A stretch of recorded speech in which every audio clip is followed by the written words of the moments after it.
Hey there! So let me ask you something really honest. When was the last time something went wrong in your life? I mean, really wrong. Maybe you had a fight with someone. Maybe you broke something important. Maybe you made a mistake at work. Maybe you got sick at the worst possible time. When was it? Can you remember?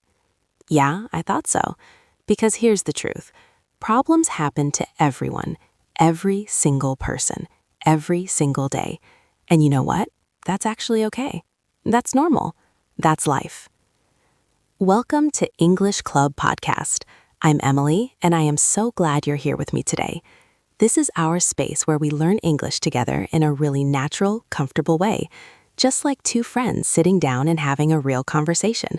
No pressure, no stress, just learning and growing together. And speaking of problems, let me tell you about my day yesterday. Oh my goodness. Yesterday was one of those days. You know the kind I mean, where everything that can go wrong does go wrong.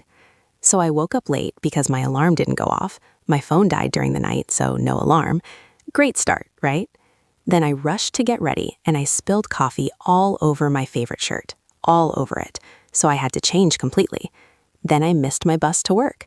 I literally saw it driving away as I ran to the bus stop. And when I finally got to work, I realized I had forgotten an important document at home, a document I needed for a meeting. I mean, come on. And you know what I did?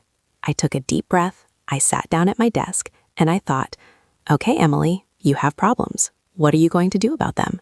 And that's exactly what we're going to talk about today. How to deal with problems, how to handle difficult situations, how to solve issues when they come up, and most importantly, how to talk about all of this in English. Because here's the thing, life is full of problems, big ones, small ones, serious ones, silly ones, problems at work, problems at home, problems with people, problems with things. And if you want to communicate well in English, you need to know how to talk about problems. You need the vocabulary, you need the phrases, you need to understand how English speakers discuss difficulties and challenges. This is so important, so important. So today, we're going to explore everything about dealing with problems.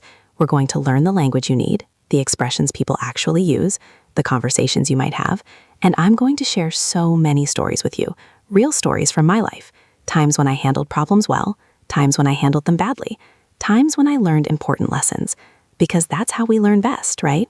Through real examples, through real experiences.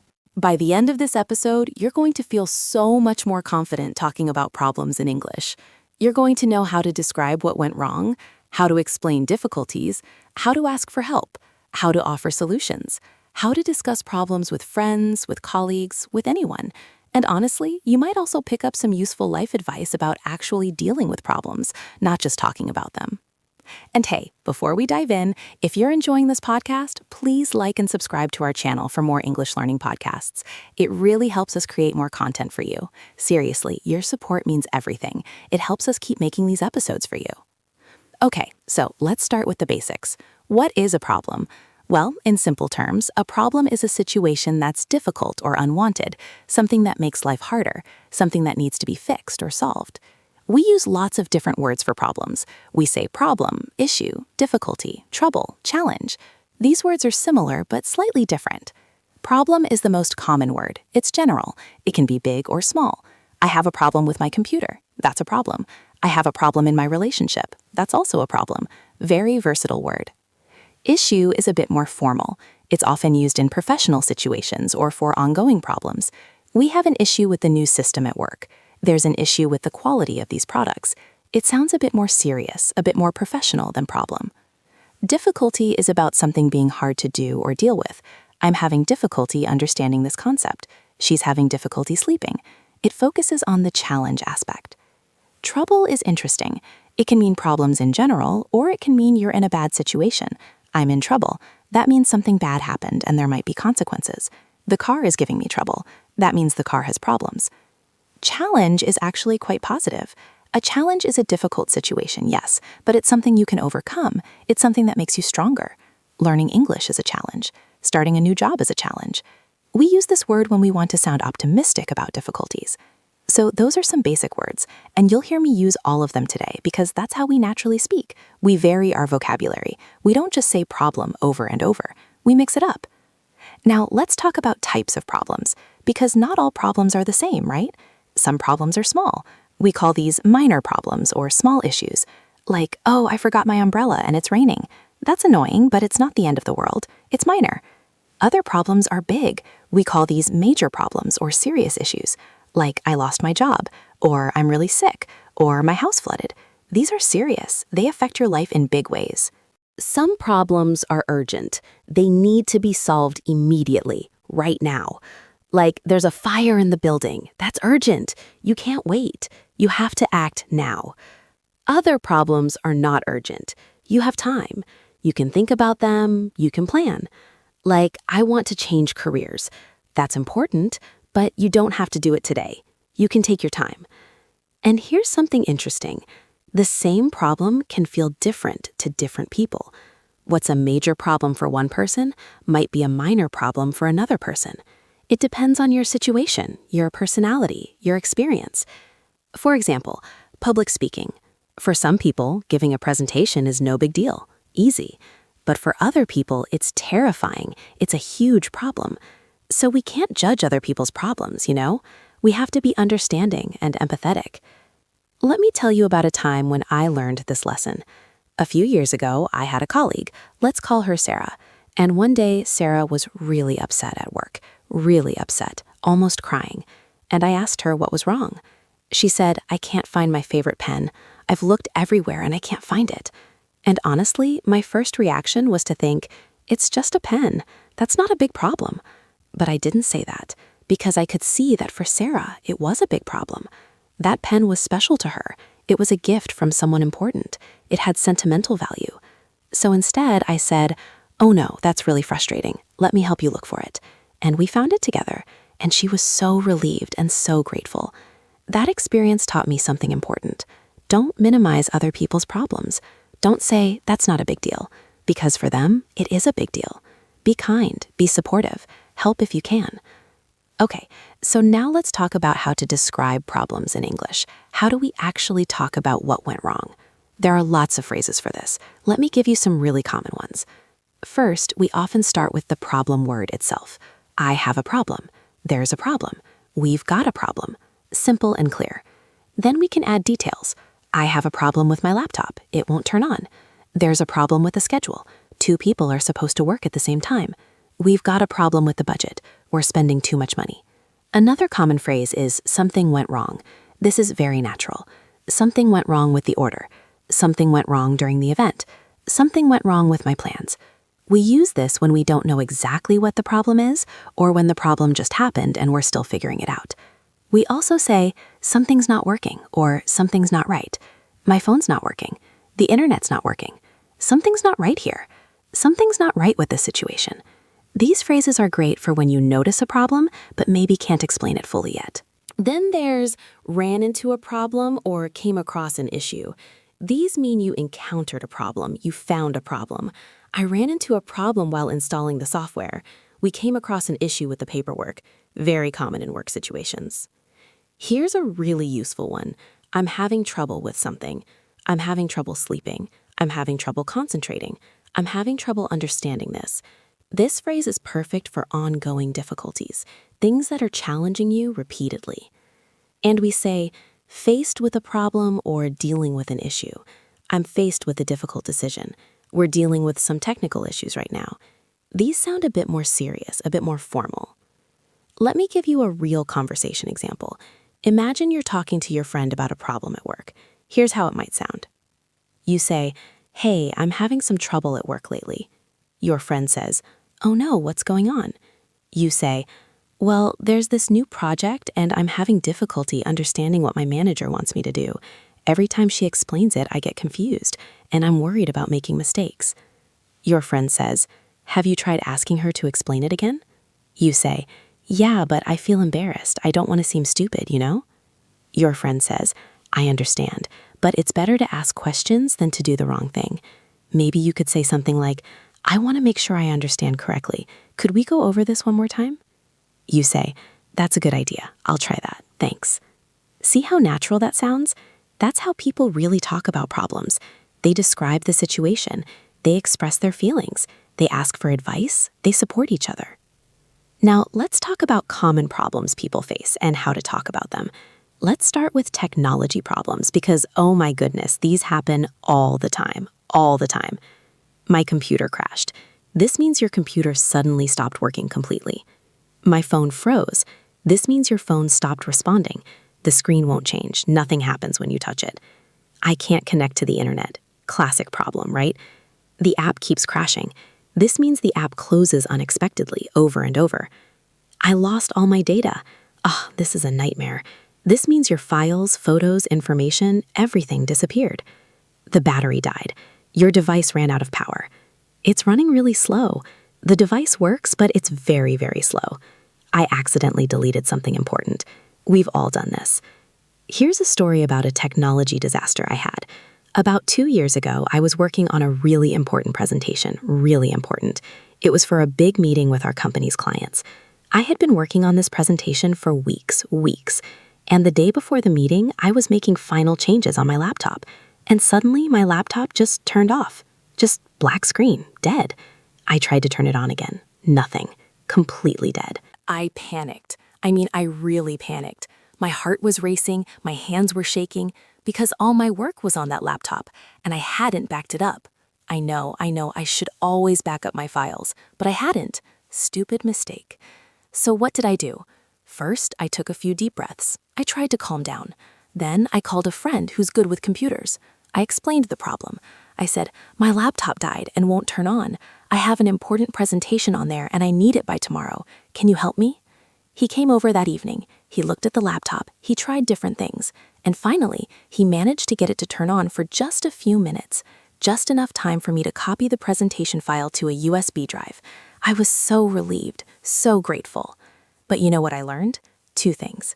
First, always back up your important files. Always. Use cloud storage or an external hard drive or something. Don't make my mistake. Second, when you have a problem, ask for help. Don't try to do everything yourself, especially if you don't have the expertise. My friend saved me because he knew what to do and I didn't. Okay, let's talk about relationship problems. Problems with people. These are often the hardest problems to deal with because they involve emotions and different perspectives. We had an argument. This means you fought with someone, you disagreed strongly, maybe you raised your voices. We're not getting along. This means there's tension or conflict. Things aren't going well between you. There's been a misunderstanding. This means someone understood something wrong. There was miscommunication. I hurt someone's feelings. You said or did something that made someone feel bad. Someone let me down. Someone disappointed you. They didn't do what they promised or what you expected. We're not speaking to each other. This means you're so angry or upset that you're not talking at all. I need some space. This means you need time away from someone. You need distance. We need to talk. This phrase is serious. It usually means there's a problem that needs to be discussed. Let me share a personal story about this. Last year, I had a big argument with one of my best friends. We had been friends for years, but we had different opinions about something important, and we got into a heated discussion. We both said things we shouldn't have said, hurtful things, and afterwards we stopped talking to each other. For weeks, we just avoided each other completely. And I felt terrible, really terrible. I missed my friend, but I was also still angry and hurt, and I didn't know what to do. Should I apologize? Should I wait for her to apologize? Should I just pretend nothing happened? Finally, after about a month, I decided I needed to do something. I couldn't let this friendship end over one argument. So I sent her a message. I said, "Hey, I've been thinking about our fight. I miss you. I'm sorry for the things I said. I was angry and I didn't mean to hurt you. Can we talk?" And she responded almost immediately. She said, "I miss you too. I'm sorry too. Yes, let's talk." We met for coffee. We had a long, honest conversation. We both apologized. We both explained how we felt. We listened to each other. And you know what? Our friendship came out stronger because we dealt with the problem. We didn't ignore it. We didn't let it fester. We talked about it. We worked through it. That's an important lesson about relationship problems. Communication is key. You have to talk about the issue. You have to be honest about your feelings, and you have to be willing to listen to the other person's perspective. It's not always easy, but it's necessary. Now, let's talk about work problems. Oh, there are so many potential problems at work. Let me give you some common ones. I'm behind schedule. This means you're not finishing your work on time. I missed a deadline. A deadline is the time when something must be finished. If you miss it, you're late. I made a mistake in the report. Self-explanatory, right? I'm overwhelmed with work. This means you have too much work, more than you can handle. I don't understand the instructions. The directions aren't clear to you. I'm having conflicts with a coworker. You're not getting along with someone at work. I didn't get the promotion. You wanted to move up in your job, but you didn't get selected. I'm not happy in my job. General dissatisfaction with your work. Here's a work problem I faced. When I first started my current job, I was given a project that was much more complex than I expected. Much more complex. And I didn't really understand what I was supposed to do. The instructions from my manager were vague. She said things like, make it professional, make it engaging, but she didn't give me specific details. So I tried my best. I worked really hard on this project. And when I showed it to my manager, she wasn't happy. She said, this isn't what I wanted at all. And I felt so frustrated. How was I supposed to know what she wanted if she didn't tell me clearly? But instead of getting defensive, I said, I'm sorry this isn't what you expected. I think I misunderstood the requirements. Could you please explain exactly what you're looking for? Maybe we could look at some examples?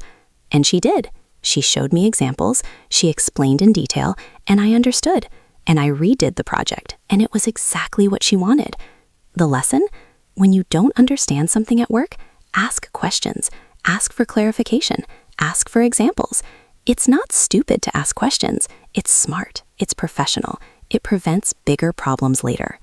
Let's talk about how to ask for help with a problem, because sometimes you can't solve a problem alone.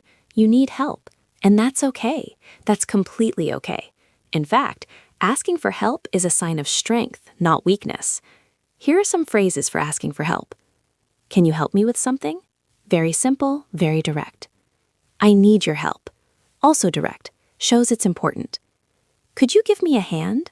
This is a bit more casual. A hand means help. I'm stuck. I don't know what to do. This shows you're at a point where you can't continue without help. Do you have any advice? You're asking for suggestions or recommendations. What would you do in this situation? You're asking for their perspective. Could you explain this to me? You're asking for clarification or understanding. I'm having trouble figuring this out. You're explaining that something is difficult for you. Now, when you ask for help, it's good to be specific. Don't just say, I have a problem. Say exactly what the problem is and what kind of help you need. For example, bad. Can you help me? Better. Can you help me understand this email? I'm not sure what they're asking me to do. Or, bad. I need help. Better. I need help fixing my computer. It won't connect to the printer and I need to print this document urgently. See the difference? Being specific helps the other person understand exactly what you need and how they can help you. Here's another thing. When someone helps you, always say thank you. Always. Show appreciation. People are more likely to help you again if you're grateful. You can say, thank you so much for your help. I really appreciate it. You saved me. I couldn't have done it without you.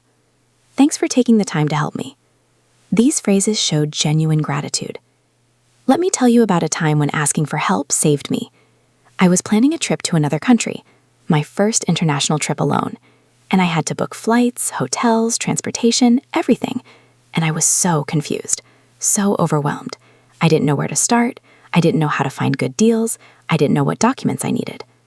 So I reached out to a friend who travels a lot. I said, hey, I'm planning a trip and I'm completely lost. I don't know what I'm doing. Could you give me some advice? Could you help me figure this out? And she was so helpful. She spent hours with me, showing me websites to use, explaining how to compare prices, telling me what to pack, what documents I needed, everything. She shared her own experiences and mistakes. And because of her help, my trip was amazing. Everything went smoothly. And you know what? I made sure to thank her properly. I brought her a gift from my trip, I sent her photos, and told her how much her help meant to me. And now we're even closer friends because of it. So don't be afraid to ask for help. Most people actually enjoy helping others. It makes them feel good. It makes them feel useful and appreciated.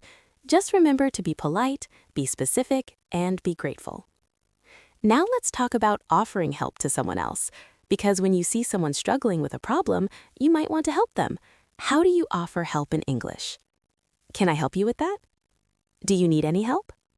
Is there anything I can do? Let me know if you need anything.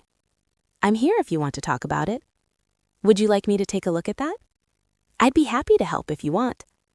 These are all friendly, supportive ways to offer help. And notice, they're usually questions or gentle offers. You're not forcing help on someone, you're giving them the option to accept or decline. Sometimes people don't want help, and that's okay too. If someone says, "No thank you, I'm fine," you should respect that. Don't insist. Just say, "Okay, but let me know if you change your mind. I'm here." Here's a conversation example about offering help. You notice your coworker looks stressed. You say, "Hey, are you okay? You seem a bit stressed." She says, "Oh yeah, I'm just trying to finish this report and I'm running out of time." You say, "Do you need any help? I finished my work for today. I could help you with part of it if you want." She says, "Really? That would be amazing. Could you help me check the numbers? I need to make sure they're all correct." You say, "Of course. Show me what you need." See how natural that is? You noticed a problem, you offered help, you were specific about what you could do, and she accepted gratefully. Now let's talk about something really important. Problem solving, actually solving the problem, not just talking about it. Because talking about problems is useful, yes. It helps you understand the situation, it helps you get support. But at some point, you need to actually do something about the problem. So how do we solve problems? Well, there's actually a process, a method. Let me walk you through it. Step 1, identify the problem. What exactly is wrong? Be specific. Don't just say everything is bad. Say, my computer won't turn on, or I'm not getting along with my roommate, or I can't pay my rent this month. Clear identification of the problem. Step 2, understand the problem. Why is this happening? What's the cause? If your computer won't turn on, is it the battery, the power button, something else? If you're not getting along with your roommate, what's the root issue? Different cleanliness standards, noise, money? Understanding the cause helps you find the right solution. Step 3, think of possible solutions. Brainstorm. Come up with different options, multiple options. For the computer problem, maybe you can charge it. Maybe you need to take it to a repair shop. Maybe you need to buy a new one. For the roommate problem, maybe you can have a house meeting. Maybe you can create a cleaning schedule. Maybe you need to move out. Different solutions for different situations. Step 4, evaluate the solutions. Look at each option. What are the pros and cons? What are the advantages and disadvantages? Taking the computer to a repair shop might fix it, but it costs money and takes time. Buying a new computer is expensive. Having a conversation with your roommate might solve the issue, but it might also create more conflict. Moving out is a big change. Think about each option carefully. Step 5, choose a solution and try it. Pick the option that seems best and take action. Do it. Don't just think about it. Actually do it. Step 6, evaluate the result. Did it work? Did the solution fix the problem? If yes, great. If no, you might need to try a different solution. This process works for most problems. Most. Obviously, some problems are more complex and need more steps or professional help. But as a general framework, this is really useful. Let me give you an example from my life. A few months ago, I noticed I was always tired, always exhausted. Even after sleeping a full night, I would wake up tired, and during the day, I could barely keep my eyes open. This was a problem, a real problem affecting my work and my mood. So I went through the process. Step 1, identify the problem. I'm constantly tired and exhausted. Step 2, understand the problem. Why am I so tired? I thought about it. I'm sleeping enough hours, so it's not lack of sleep. What else could it be? Maybe my sleep quality is bad. Maybe I'm stressed. Maybe I have a health issue. Maybe my diet is poor. Step 3, think of possible solutions. I came up with several ideas. Go to a doctor for a checkup, improve my sleep environment, make my bedroom darker and quieter, reduce stress through meditation or exercise, eat healthier food, cut down on caffeine. All possible solutions. Step 4, evaluate the solutions. Going to a doctor is smart, but I need to make an appointment and it might cost money. Improving sleep environment is easy and cheap. I can try that immediately. Meditation is free and might help with stress. Eating healthier requires some effort, but it's doable. Cutting caffeine might help, but I really love my coffee. Step 5. Choose and act. I decided to start with the easiest things first. I made my bedroom darker by getting blackout curtains. I started going to bed at the same time every night. I added more vegetables to my meals and reduced sugar. And I started taking short walks during my lunch break. Step 6. Evaluate. After 2 weeks, I felt a bit better. After a month, I felt significantly better. My energy improved, I was less tired, so my solutions worked. I didn't need to go to the doctor because the lifestyle changes fixed the problem. See how that works? Problem solving is a process, and you can apply it to almost any problem in your life. Now, let's talk about common mistakes people make when dealing with problems, because knowing what not to do is just as important as knowing what to do. Mistake number 1, ignoring the problem. Some people just pretend the problem doesn't exist. They hope it will go away on its own, and sometimes, yes, small problems do resolve themselves. But usually, ignoring a problem just makes it worse. The problem grows, it gets more complicated, it becomes harder to solve. So don't ignore problems, face them. Mistake number 2, panicking. When something goes wrong, some people immediately panic. They get overwhelmed, they can't think clearly, they make rushed decisions. I understand this reaction, I really do. Problems can be scary, but panicking doesn't help, it makes things worse. So when you face a problem, try to stay calm. Take a deep breath, give yourself a moment to think. Mistake number 3, blaming others. When something goes wrong, it's easy to point fingers. It's his fault, she caused this, they messed up. But blaming doesn't solve anything. It just creates more conflict. Instead, focus on the solution. Even if someone else caused the problem, blaming them doesn't fix it. Taking action does. Mistake number 4, being too proud to ask for help. Some people think asking for help is a sign of weakness. They want to solve everything themselves. But this is silly. Nobody can do everything alone. We all need help sometimes. There's no shame in asking for support or advice. Mistake number 5, giving up too quickly. Some problems are hard. Really hard. And when the first solution doesn't work, some people just give up. They think, I tried and it didn't work, so I guess there's nothing I can do. But that's not true. If one solution doesn't work, try another one. Be persistent, be creative, keep trying. I made this mistake once. I was trying to learn guitar. I really wanted to play guitar. And I practiced for a few weeks, but it was hard. My fingers hurt, I couldn't make the chords sound good, and I got frustrated. And I thought, I'm just not talented at this, I should give up. And I stopped practicing. But then, years later, I tried again. And this time, I was more patient with myself. I practiced more consistently, I watched tutorial videos, I asked for help from friends who play guitar. And slowly, I got better. I'm not amazing now, but I can play some songs. And I'm proud of that. The lesson? Don't give up too quickly. Some things take time. Some problems need multiple attempts to solve. Let's talk about the language of problem solving. The specific phrases we use when we're working through a problem. When we're trying to figure out what's wrong, we say, let's figure out what the issue is. We need to get to the bottom of this. What's causing this problem? There must be a reason for this. When we're discussing solutions, we say, what can we do about this? How can we fix this? Let's think of some options. What if we tried this? Maybe we could do this instead. One option would be we could either do this or do that. When we're making a decision, we say, I think we should try this. Let's go with this plan. This seems like the best option. Let's give it a shot. It's worth a try. When something works, we say, it worked. That did the trick. Problem solved. We figured it out. That fixed it. When something doesn't work, we say, that didn't work. It's still not working. We need to try something else. Back to the drawing board. This idiom means we need to start over and think of new ideas.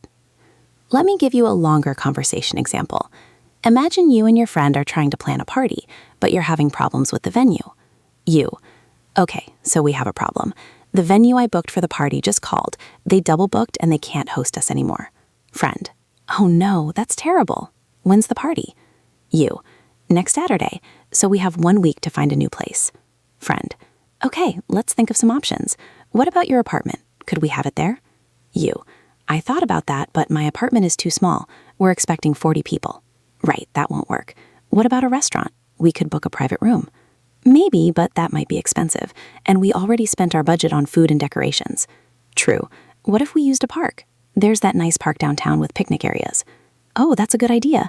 But what if it rains? We could rent a tent or have a backup indoor location just in case. I like that idea. Let me check if we need a permit for the park, and I'll look into tent rentals. And I'll call a few restaurants to see if any have cheap options, just in case the park doesn't work out. Perfect. Let's meet tomorrow and see what we found. Friend. Sounds good. Don't worry, we'll figure this out. See how they worked through the problem together? They identified the issue, they brainstormed solutions, they evaluated each option, they made a plan. That's problem solving in action. Now I want to talk about something important: emotional problems, mental and emotional difficulties, because not all problems are practical. Some problems are about how we feel: sadness, anxiety, stress, loneliness, fear. These are real problems too, and they deserve attention and care. When you're dealing with emotional problems, the language is a bit different. You might say, "I'm feeling really down lately. I've been really stressed." I'm anxious about something. I feel overwhelmed. I'm going through a tough time. I don't feel like myself. I'm struggling right now. These phrases express that you're having a hard time emotionally, and it's important to be able to say these things. It's important to talk about your feelings. When someone tells you they're struggling emotionally, how do you respond? Here are some supportive phrases. I'm sorry you're going through this. That sounds really hard. I'm here for you. Do you want to talk about it? Is there anything I can do to help? You don't have to go through this alone. It's okay to not be okay. These phrases show empathy and support. They show you care. I want to share something personal. A couple of years ago, I went through a really difficult period. I was feeling depressed, really sad and hopeless, and I didn't want to tell anyone because I was embarrassed. I thought people would judge me. I thought they would think I was weak or dramatic. But the feelings got worse and worse, and finally I talked to my sister. I said, "I need to tell you something. I've been feeling really depressed. I cry a lot. I don't enjoy anything anymore. I feel hopeless. I don't know what to do." And do you know what she said? She said, "Thank you for telling me. I'm so glad you told me. You're not alone in this. We're going to figure it out together. Let's find you some help." And she helped me find a therapist, and therapy helped me so much. Talking to someone professional, someone trained to help with emotional problems, it made a huge difference. So here's what I want to say. If you're struggling with emotional problems, please reach out. Talk to someone, a friend, a family member, a professional. There's no shame in needing help with your mental health. None. It's just as important as physical health, maybe more important. And if you notice someone else struggling, be kind, be supportive. Don't judge them. Just be there for them. Let's talk about preventing problems, because while we can't prevent all problems, we can definitely reduce them. We can be proactive. What does proactive mean? It means taking action before a problem happens instead of just reacting after it happens. How can we be proactive? Here are some strategies. Plan ahead. Think about what might go wrong and prepare for it. If you're traveling, bring extra money in case of emergencies. If you're giving a presentation, practice it multiple times so you're prepared. Maintain things. Take care of your belongings so they don't break. Service your car regularly. Clean your house regularly. Take care of your health by eating well and exercising. Communicate clearly. So many problems come from misunderstandings. So communicate clearly and make sure people understand you. Set boundaries. Know your limits and communicate them. Don't overcommit. Don't take on more than you can handle. Save money for emergencies. Have a financial cushion so that unexpected expenses don't become crises. Learn from past mistakes. If you had a problem before, think about why it happened and how you can prevent it in the future. Let me give you an example. I used to always be late, always, to work, to meetings, to social events, and it caused problems. People got annoyed with me. I missed important things. I felt stressed all the time rushing around. So I decided to be proactive about this problem. I started setting my alarm earlier. I planned my mornings better. I laid out my clothes the night before. I checked the traffic before leaving. I aimed to arrive 10 minutes early instead of right on time. And you know what? It worked. I stopped being late. The problem disappeared because I took proactive steps to prevent it.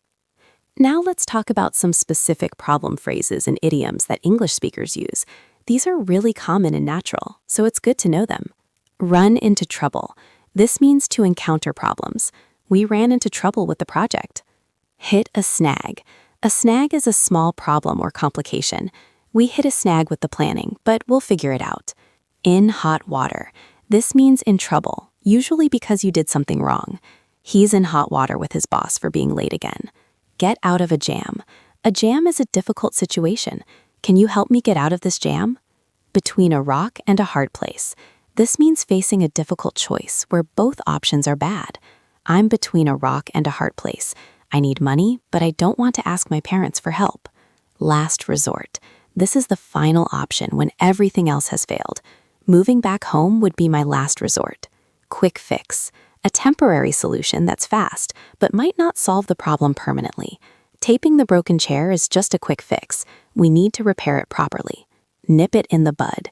This means to stop a problem when it's still small, before it gets bigger. We need to nip this issue in the bud before it becomes a major problem. Sweep under the rug. This means to hide a problem or pretend it doesn't exist. We can't just sweep this under the rug. We need to address it. These idioms add color to your English. They make you sound more natural and fluent. Let me tell you one final story about dealing with problems. This is probably the biggest problem I ever faced. About 5 years ago, I was offered my dream job. Dream job. It was in another city, a city I had always wanted to live in. Better salary, better position. Everything seemed perfect. But there was a problem. My mom was sick. Not terribly sick, but she needed help. She needed someone to drive her to doctor appointments, help her with shopping, that kind of thing. And I was the only family member living near her. So I was facing this terrible choice. Take the dream job and move away, leaving my mom without support, or turn down the job and stay, but give up this amazing opportunity. I was between a rock and a hard place. Both options felt wrong. I didn't know what to do. I cried so much. I talked to everyone I knew. I made lists of pros and cons. I couldn't sleep. I was so stressed. Finally, I sat down with my mom and had an honest conversation. I said, "Mom, I have this job offer, but I'm worried about leaving you. What do you think I should do?" And she said something I'll never forget. She said, "Emily, I love you and I appreciate your help, but I don't want to be the reason you don't follow your dreams. We'll figure something out. Maybe I can hire someone to help me. Maybe other family can visit more often. Don't give up your future because of me." So I took the job, and my mom was right. We figured it out. We hired a part-time helper for her. My sister started visiting more often. I came back to visit every month. It worked out. And you know what? That situation taught me something important about dealing with difficult problems. Sometimes there's no perfect solution. Sometimes every option has downsides, but you have to make a choice anyway. You have to weigh the options and choose the one that seems best, even if it's not ideal, and then you make it work. Life is full of problems, some small, some big, some easy to solve, some incredibly difficult. But you know what? We're stronger than we think. We're more capable than we realize, and we don't have to face problems alone. We have people who care about us. We have resources to help us. We have our own intelligence and resilience. So when you face a problem, remember these things. Stay calm, think clearly, ask for help when you need it. Be creative in finding solutions. Don't give up too easily. Learn from the experience, and be kind to yourself. You're doing your best. And remember, every problem you solve makes you stronger. Every difficulty you overcome teaches you something. Problems aren't just obstacles. They're opportunities for growth. I know that sounds cheesy, but it's true. Some of my biggest personal growth has come from dealing with difficult problems. So, what have we learned today? We've learned how to talk about problems in English. We've learned vocabulary and phrases. We've learned how to describe difficulties, how to ask for help, how to offer help, how to discuss solutions. We've talked about different types of problems. We've talked about problem-solving strategies. We've talked about common mistakes.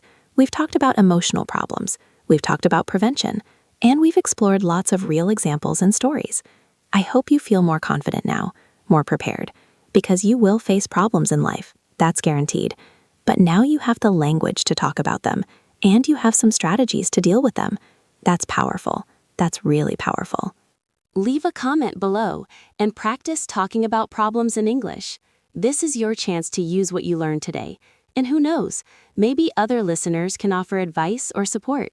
We're a community here. We help each other. And please, if you found this episode helpful, like and subscribe to English Club for more English learning podcasts. Thank you so much for listening. Thank you for being here with me today. Thank you for investing in your English learning. I really appreciate you. You know, we all face challenges. We all struggle sometimes, but we're all doing our best, and that's what matters. Keep going, keep trying, keep learning, keep growing. You're capable of so much more than you realize. See you in the next episode. Keep practicing your English, and remember, you're doing great. And hey, when problems come up, and they will, you've got this. You really do. Take care, and bye for now.